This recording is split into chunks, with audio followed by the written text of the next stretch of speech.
Hello दोस्तों, कैसे हो आप लोग। Welcome to the channel. आज एक बार फिर से हमारे चैनल पर सील डिवाइन थ्रोन की सीरीज शुरू हो रही है। पिछली बार मेरे एग्जाम्स और कॉलेज वगैरह की वजह से बहुत सारी सीरीज मुझे बंद करनी पड़ी थी, पर अब मैं फ्री हो गया हूँ और आपके लिए सारी सीरीज दोबारा स्टार्ट करूंगा। सील डिवाइन थ्रोन का न्यू आर्क स्टार्ट हुआ है, तो इसीलिए इस सीरीज को स्टार्ट करने का ये सबसे बेस्ट टाइम है। पिछले एपिसोड में हाओ चैन ने एक नया अलायंस क्रिएट करा था, वो अब इस पूरे अलायंस का लीडर बन चुका है। और क्योंकि अब जो डीमंस के साथ एग्रीमेंट किया हुआ था वो खत्म होने वाला है, तो इन लोगों की अब नई जर्नी स्टार्ट होने वाली है। इस बीच बहुत सारे टेम्पल्स के लीडरशिप भी बदले हैं, जैसे सोल टेम्पल, वॉरियर टेम्पल और असिस्टेंट टेम्पल में लीडरशिप चेंज होकर चेरी चैन, वैंग युवान और सायर को दे दी गई है। एक नई जर्नी स्टार्ट करने से पहले फिर हाओ चैन अपने मदर से जाकर मिलता है, पर शॉक्ड तब हो जाता है जब उसके सामने उसके फादर आ जाते हैं। अब आगे तो एपिसोड बिल्कुल उसी सीन से स्टार्ट होती है। शेयन अपने दोस्तों के साथ यहाँ पर आया हुआ था, लेकिन फिर अब बहुत समय के बाद शेयन अपने फादर से मिला है, तो इनका फैमिली टाइम स्टार्ट हो गया है। इसीलिए जो नाइट टेम्पल के पलाडीन हैं वो हाओ चैन के दोस्तों को वापस जाने को कहते हैं, एज इस क्वालिटी टाइम में कोई भी डिस्टरबेंस वो लोग अफोर्ड नहीं कर सकते हैं। हाओ चैन की दोस्त भी हाओ चैन के लिए बहुत ज्यादा खुश थे। खुशी खुशी वो लोग वहाँ से अपने पैलेस लौट आते हैं। हम लोग हाओ चैन को देखते हैं जो कि अपने फादर को देख रहा था। हाओ चैन की मॉम फादर एंड सन के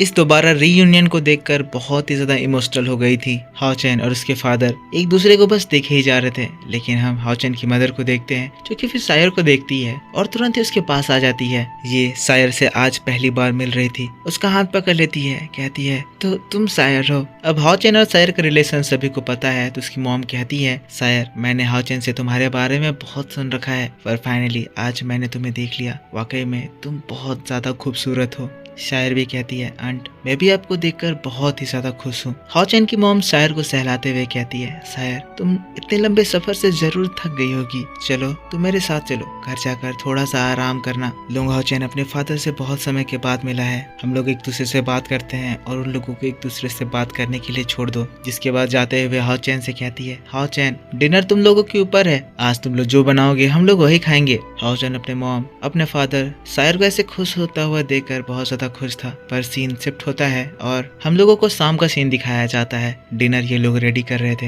हाओ चैन आलू काट रहा था और उसके फादर आग जला रहे थे, पर ऐसा करते करते ये लोग बातें भी कर रहे थे। हाओ चैन अपने फादर से पूछता है, फादर आप ठीक तो हैं? मैंने ग्रैंडपा से सुना था कि आपकी जो पिछली फाइट की इंजरीज थी वो अभी तक हील नहीं हुई है। हाओ चैन के फादर यानी कि सिंग्यू कहते हैं, हाओ चैन अब मैं ठीक हूँ, लेकिन फिर एकदम शांत हो जाते हैं, जैसे उन्हें कोई चीज बॉदर कर रहा है। हाओ चैन कहता है, हाओ चैन भी ये चीज फील कर सकता था। वो अपने मन में सोचने लगता है, फादर उस फाइट के बाद कुछ ज्यादा ही शांत हो गए हैं और वो किसी बारे में बात नहीं करते हैं। उनका बिहेवियर भी पहले से बहुत ज्यादा बदल गया है। क्या वो उसी फाइट की वजह से हुआ है? पर क्योंकि फादर मुझे खुद से बताना नहीं चाह रहे हैं, इसीलिए मैं उनसे जबरदस्ती पूछ नहीं सकता हूँ। पर जब मैं अमांडा से मिलूंगा तब मैं इस बारे में जरूर पूछूंगा, जानने की कोशिश करूंगा कि आखिर उस समय हुआ क्या था। लेकिन फिर हम लोगों को वो भयानक नजारा दिखाया जाता है जिससे हाओ चैन के फादर सिंग्यू गुजरे थे। एक डीमन एम्परर था जिसके सामने सिंग्यू पूरी तरह से लाचार हो गए थे। उसकी पावर बहुत ही ज्यादा टेरिफाइंग थी। पर बस इसी के बाद सिंग्यू कहने लगते हैं, हाओ चैन मैं सोच रहा हूँ कि मैं रिटायर कर जाऊँ, मैं आगे फ्यूचर में इसी यूलोंग पास में रहना चाहता हूँ। हाओ चैन जो कि अब कुकुम्बर काट रहा था कहने लगता है, फादर ये तो बहुत बढ़िया बात है, अगर आप यही रहेंगे तो हम लोगों को एक दूसरे से मिलने का बहुत ज्यादा मौका मिलेगा और लास्टली हमारी फैमिली एक साथ रह पाएगी।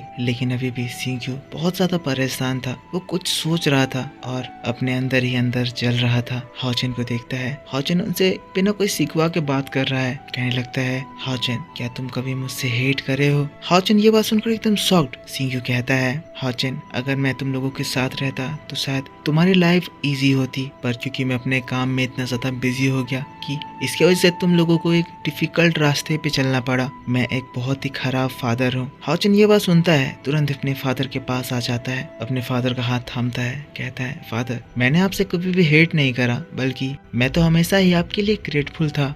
मुझे अभी भी वो दिन याद है जब आप मुझे ट्रेन कर रहे थे, आपका वो व्हाइट स्वॉर्ड, उस दिन मुझे ऐसा लगा जैसे मैंने पहली बार फ्यूचर देखा हो, वो फ्यूचर जिसमें मैं आपकी तरह बनना चाहता हूँ। उस वक्त मैं अपने स्वॉर्ड्स को अच्छे से स्विंग भी नहीं कर पाता था, पर आपने मुझे बताया कि कैसे मुझे अपने आप पे कंट्रोल रखना है, पेशेंस रखना है और ट्रेनिंग करनी है। इसी से आज मैं द स्ट्रॉन्गेस्ट नाइट बन पाया हूँ। आपकी उसी टीचिंग्स की वजह से आज मैं इतना कैपेबल हो पाया हूँ कि मैं अपने लोगों को प्रोटेक्ट कर पा रहा हूँ। इतने सालों तक, इसीलिए मुझे ये बात याद रही कि मुझे हमेशा ही आगे बढ़ना है, अपने आप को स्ट्रॉन्ग बनाना है, ताकि मैं उस पॉइंट तक पहुंच सकूं जब मैं ह्यूमैनिटी को डीमन से बचा पाऊं। फादर, आपने मेरे लिए जो पाथ चूज किया है, मैंने इस पे कभी भी डाउट नहीं करा है और मुझे हमेशा से विश्वास है कि मेरे लिए इससे बेटर पाथ और कुछ नहीं हो सकता था। हाओचेन के फादर हाओचेन की बातों को सुनकर इमोशनल हो जाते हैं। कहते हैं, पर हाओचेन, इस पाथ में तुम मर भी सकते थे। हाओचेन तब एक बोल्ड आवाज में कहता है, पर फादर, आपने ही मुझे सिखाया है, मुझे कभी भी अपने गोल से पीछे नहीं हटना चाहिए। हाओचेन उस बात को भी याद करता है जब वो अपने फादर के साथ उस एनर्जी अरे में अपने फादर से कह रहा था कि मुझे स्ट्रॉन्ग बनना है ताकि मैं डीमंस के साथ ह्यूमंस की वार को खत्म कर सकूं, अपने लोगों को बचा सकूं। हाओचेन के फादर हाओचेन की ये बात को याद करते हैं। हाओचेन यही बातें दोहरा रहा था। हाओचेन बिल्कुल भी नहीं बदला था। हाओचेन के फादर को थोड़ा सा अच्छा महसूस होता है, जिसके बाद वो खड़े हो जाते हैं, हाओचेन के शोल्डर पे हाथ रखते हैं। कहते हैं, हाओचेन, ये बात याद रखना, तुम हमेशा से मेरे लिए हाईएस्ट प्राइड हो, तुम्हारे वजह से मुझे बहुत ज्यादा गर्व होता है। हाओचेन ये बात सुनकर खुश हो जाता है, पर सीन शिफ्ट हो जाता है और फिर हम लोगों को हाओचेन की टीम को दिखाया जाता है। हाओचेन के सारे दोस्त अब आराम से डिनर कर रहे थे, लेकिन फिर सीमा सियान कहने लगता है, हम लोग यहाँ पर डिनर तो कर रहे हैं, पर मुझे अभी भी मिसिंग लग रहा है। हमारे हेड और डिप्यूटी हेड यहाँ पर नहीं है, मैं उन्हें मिस सा कर रहा हूँ। वेंग युआन कहती है, सीमा सियान,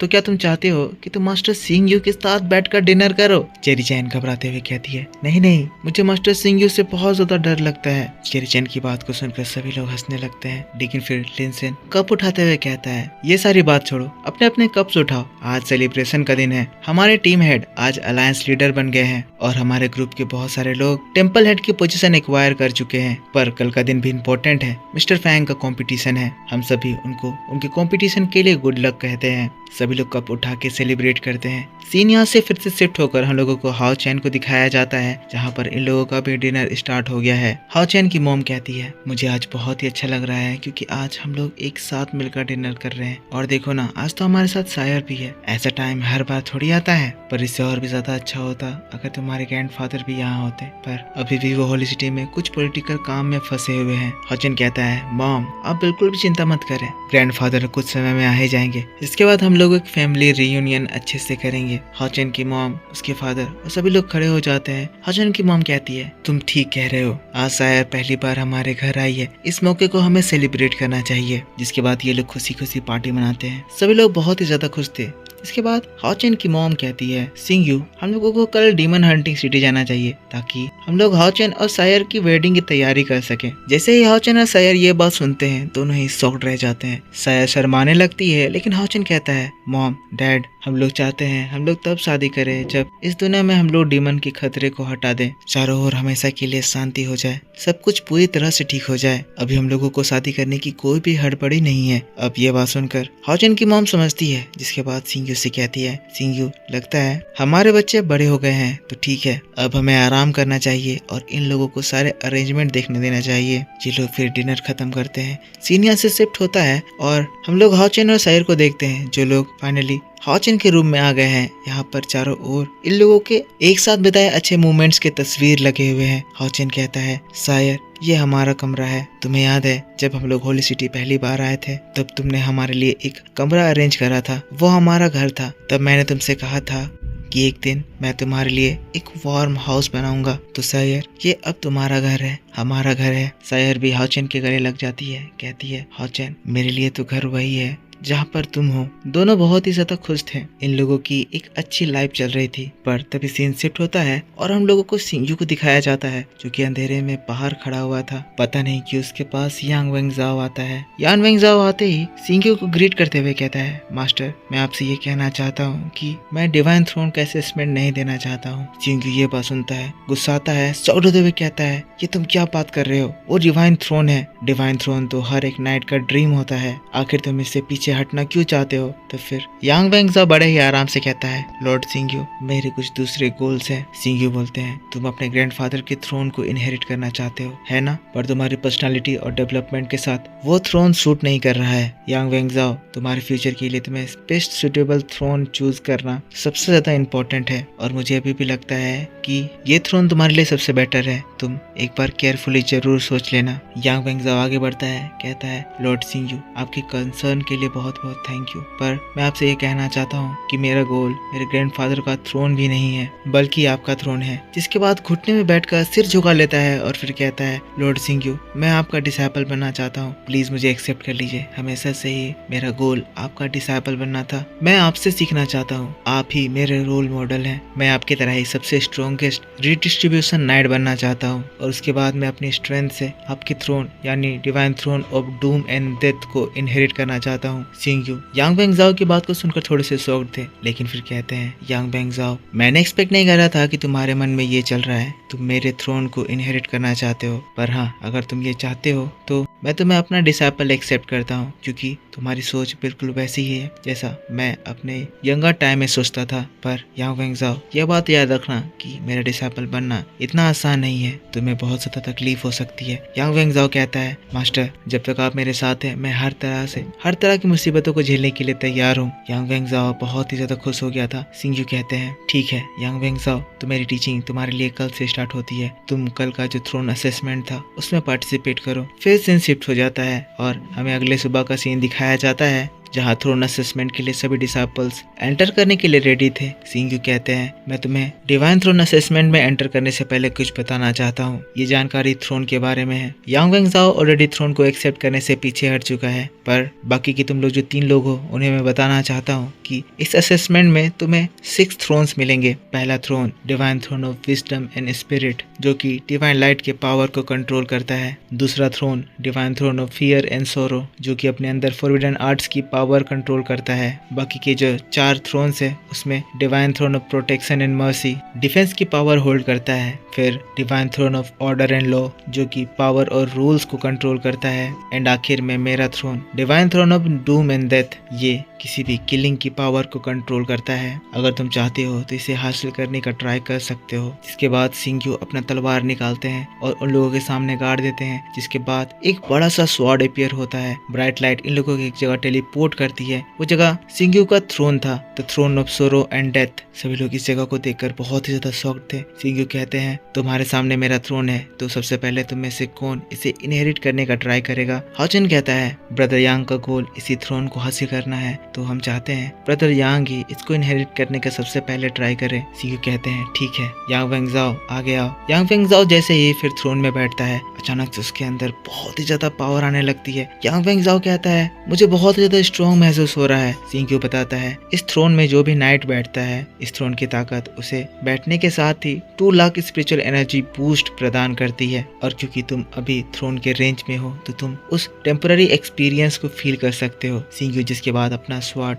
यांग बेंगजाओ की ओर थ्रो करते हैं। कहते हैं, यांग बेंगजाओ, अब इस स्वॉर्ड की पावर को फील करो। यांग बेंगजाओ स्वॉर्ड को पकड़ता है, देखता है, बहुत ही ज्यादा शॉक्ड हो जाता है, खुश हो जाता है, ये तो वो डिवाइन स्वॉर्ड है। सिंग्यू जिसके बाद स्वॉर्ड को इस्तेमाल करता है, एक स्लैश अटैक करता है और आसमान में एक बहुत ही बड़ा सा क्रैक अपीयर हो जाता है। हाओचन भी कहने लगता है, थ्रोन की ताकत अपने साथ इसको 2 आर्टिफैक्ट प्रोवाइड करती है, एक ये स्वॉर्ड, दूसरा थ्रोन आर्मर। ये थ्रोन ही खुद ब खुद वॉर के टाइम एक आर्मर में ट्रांसफॉर्म हो जाती है। यांग बेंगजाओ जिसके बाद नीचे आ जाता है, स्वॉर्ड को वापस से सिंग्यू को देता है। सिंग्यू हाओचन के वर्ड्स में एड ऑन करता है, कहता है, जब भी ये थ्रोन आर्मर में ट्रांसफॉर्म होता है तब एक पर्सन को ये एडिशनली अपने साथ स्पेशल एबिलिटीज देता है। जिसके बाद खुद हवा में उड़ते हुए कहते हैं, जब भी मैं इस आर्मर को इस्तेमाल करता हूँ, ये मेरे हर एक अटैक में मुझे 10% अटैक बोनस देता है। सिंग्यू जिसके बाद नीचे आते हैं। इस पावर को जानकर सभी लोग बहुत ही ज्यादा हैरान रह गए थे। जिसके बाद हान्यू कहता है,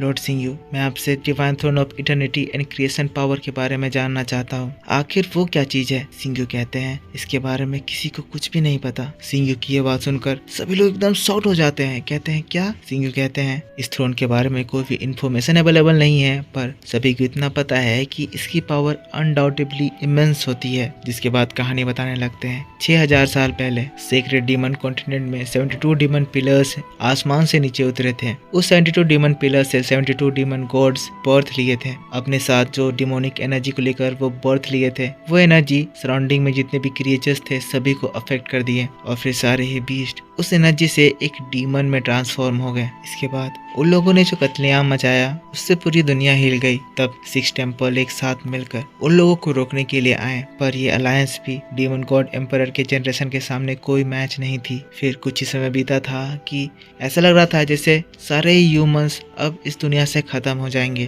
पर जब सभी की होप टूट चुकी थी तब आसमान से एक थ्रोन अपीयर हुआ। फिर वो थ्रोन एक आर्मर और एक डिवाइन स्वॉर्ड में ट्रांसफॉर्म हुआ। वो जो आर्मर था उसे देखकर ऐसा लग रहा था जैसे उसमें अपनी खुद की लाइफ हो। वो बिना किसी होस्ट के खुद से स्वॉर्ड होल्ड किया था, जिसके बाद उसने डीमन रेस के ऊपर अटैक करी और इस स्वॉर्ड की एक ही स्ट्राइक से 34 डीमन गॉड्स इंस्टेंटली एक झटके में मारे गए। काउंटलेस डीमन इस वॉर से इनहाइलेट हो गए थे, पर इसी सिर्फ एक ही वॉर से पूरी की पूरी इंटायर डीमन रेस एक बार में ही कमजोर हो गई और फिर हजारों सालों तक वो इस आर्मर से घबराकर जमीन के अंदर छुप गई। और तब हर इंसान के मन में एक ही नाम गूंज रहा था, divine throne of eternity creation, जो कि सभी लोगों की डीमंस के हाथों से उनकी जान बचाई। पर उस स्ट्राइक के बाद वो थ्रोन भी गायब हो गया और इसी के साथ इस दुनिया में 5 ही थ्रोन बच पाए। लेकिन इसके बाद हमारे लेजेंडरी वॉरियर सिया हुआ 5 थ्रोन के फाउंडेशन स्टोन से divine throne of eternity and creation को रिप्लिकेट करने की कोशिश करें और इस तरह से उस इटर्निटी थ्रोन का सैंपल अब हमारी दुनिया में 5 थ्रोन के साथ एग्जिस्ट करता है।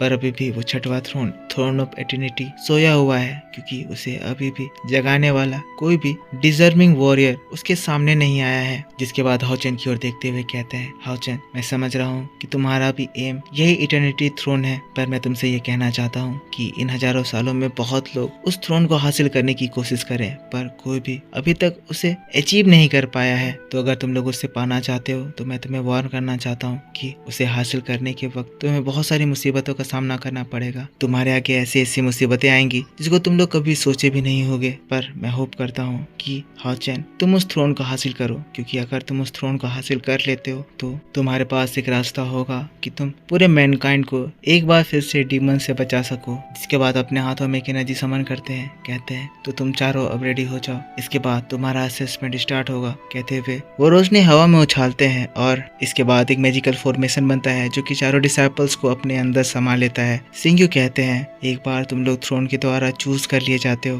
तो फिर तुम उस थ्रोन के असेसमेंट के लिए एंटर कर पाओगे। जिसके बाद तीनों डिसाइपल्स उस जगह पर पहुंचते हैं जहां इनका टेस्ट होगा। ये एक बहुत ही बड़ा सा असेसमेंट ग्राउंड था। सभी लोग हाओचेन के साथ आगे बढ़ते हैं। फिर आगे जाकर उन लोगों को वो सारे थ्रोन्स दिखाई देते हैं जिनको वो आगे जाकर इनहेरिट कर सकते हैं। पर तभी सेंटर में एक मैजिकल थिंग होता है। वहाँ पर एक बहुत ही बड़ा सा पिलर अपीयर होता है। पिलर में 6 थ्रोन्स के 6 मार्क्स थे। तीनों लोग अपने अपने पसंद का थ्रोन चूज करते हैं। हान्यू fear and sorrow throne choose करता है। ये दूसरा पर्सन जिसका नाम मुझे नहीं पता, वो throne of wisdom and spirit choose करता है। दोनों को ही ये थ्रोन टेस्ट के लिए एक्सेप्ट कर लिया था, लेकिन हाओचेन जब अपना हाथ रखता है तो वो throne of eternity and creation को समन करता है और गोल्डन लाइट आसमान तक जाती है। हाओचेन की एनर्जी इस पूरी दुनिया में एक चक्कर लगा लेती है। ये थ्रोन किसी को ऐसे ही नहीं चूज करता था, पर हाओचेन के जो स्किल्स हैं, इन स्किल्स से ये थ्रोन भी हाओचेन को अपना इनहेरिटर के तौर पर देख पाता है। ये थ्रोन ग्लो करता है, हाओचेन को टेस्ट देने के लिए एक्सेप्ट कर लेता है। आसमान में एक गोल्डन रोशनी फैल जाती है। तीनों लोग एक जगह खड़े हो जाते हैं और एक आवाज गूंजती है, थ्रोन असेसमेंट अब शुरू होता है। और दोस्तों बस इसी बात के साथ थ्रोन ऑफ सील का ये डिटेल एक्सप्लेनेशन इस जगह पर खत्म होता है। तो मेरे दोस्तों आप मुझको बताओ कि आपको ये एक्सप्लेनेशन कैसा लगा। अगर आपको वीडियो पसंद आया है तो इसके ऊपर एक लाइक जरूर कर देना। कमेंट करके बताना कि वीडियो कैसा लगा। नेक्स्ट एपिसोड आपके लिए नेक्स्ट वीक इसी चैनल पर वेडनेसडे के दिन आएगी, तो चैनल को सब्सक्राइब करके बेल आइकन जरूर से ऑन कर लेना। एक लाइक जरूर कर देना। कमेंट करके बताना कि आपको बेस्ट पार्ट कौन सा लगा। और मिलता हूँ मैं आपसे नेक्स्ट वीडियो में। Take care, bye bye and thanks for watching.